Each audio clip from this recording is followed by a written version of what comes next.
Hi everyone, Vicky Waco here again. Welcome back to You're Not Alone, my weekly web series that as a survivor of childhood trauma, I give you skills, tips, resources to help you make sure that you can have a life that thrives, or if you love someone who's experienced childhood trauma, that you can help them have a thriving life in the future. So today's book, as promised, is a book for men, women, anyone. It was a huge light bulb for me when one of my therapists told me to read this. The book is called Power versus Force. It's right here. As you can see, I have it dog-eared. It's a thick book.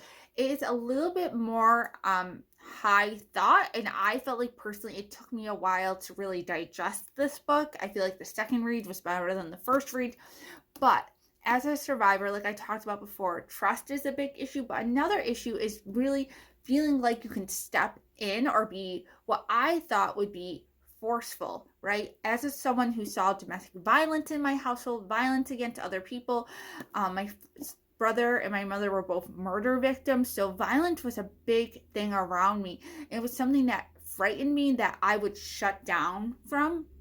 So I kind of interpreted any form of power, any form of confidence or kind of strong-willedness as kind of violence, and I would shut down. That was my trigger. That was one of my responses.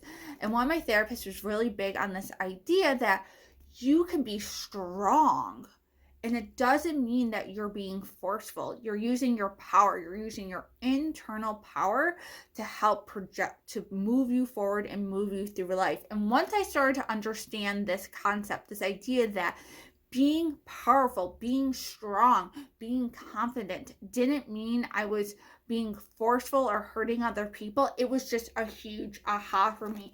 And like I said, this book was a huge part of that. I think this book's also great if you have anyone who works in sales, if you have anyone who works in, consulting businesses, if you are someone who's really just trying to reconnect with that confident part of you inside.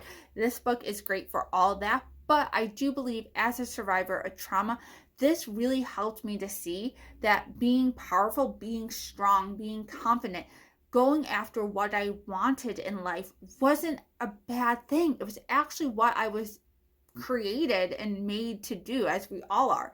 So Power versus Force, one of my favorite books, great for everyone, but I think especially for survivors of trauma, this is a huge way to understand and take your power back, especially if you experienced some form of violence in the past. So thanks so much for joining me again this week. I'll be back next week with another recommendation.